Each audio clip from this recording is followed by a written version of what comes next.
It's disco with a difference this week, and a chance to meet someone who's been called the Queen of Disco, Sinitta.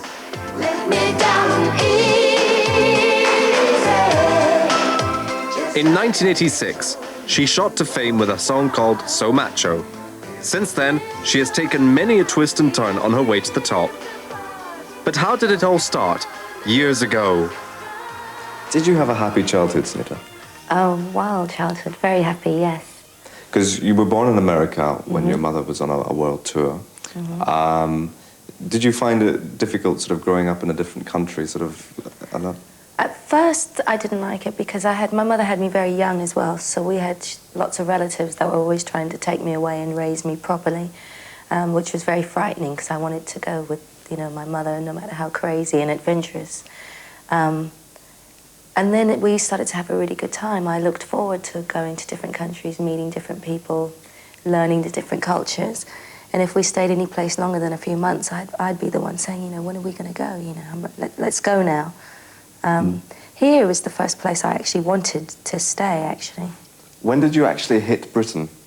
Either in 73 or 76. I remember it was very hot.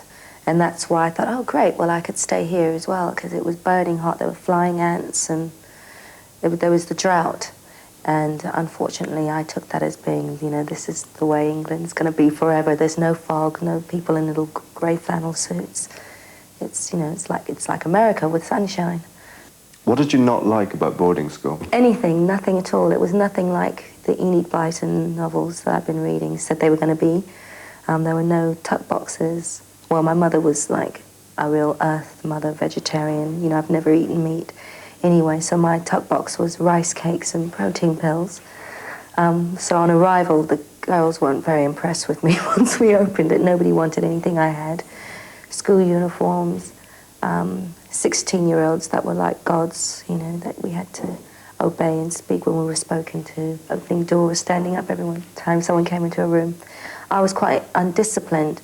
But I was polite, but I've been raised exactly the opposite way, where my mother thought I should be free to express myself, so long as I wasn't rude. And suddenly I was like, it's going to be a digital kid, the way I looked at it. So were you naughty? I was bad, I'm afraid. How bad? I was actually bad. I was opinionated, and it just used to always get me into trouble because what they called answering back I thought was defending myself. What I thought was being rude, I thought was being fair to myself. So I usually had double order marks, double detentions, no pocket money, literally for about a year. Which was your favourite subject at school? I think English literature, religious knowledge, anything that wasn't mathematics, basically.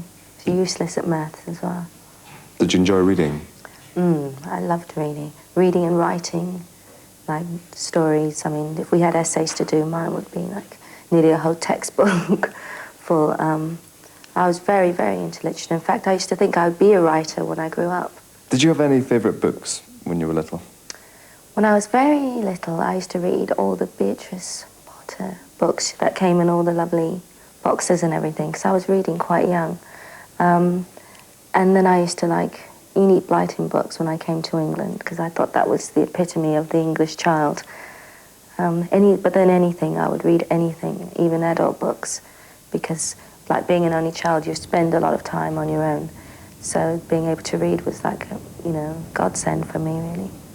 Were you always interested in music when you were young? In singing.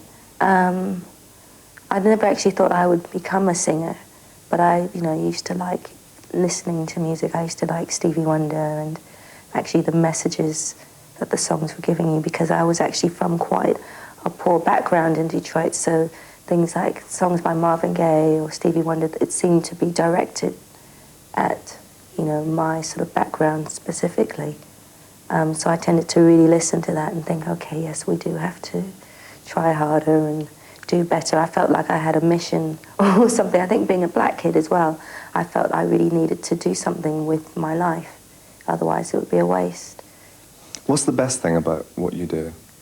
The best bit is, one of the best things was the security, having an income that, I can sort of live on, knowing lots of people, you know, being able to sort of go places, and people are usually quite happy to see you, or not, as the case may be. So you enjoy being Sinitta? Yeah, on the whole, definitely. I don't think I'd make a good job of being anyone else.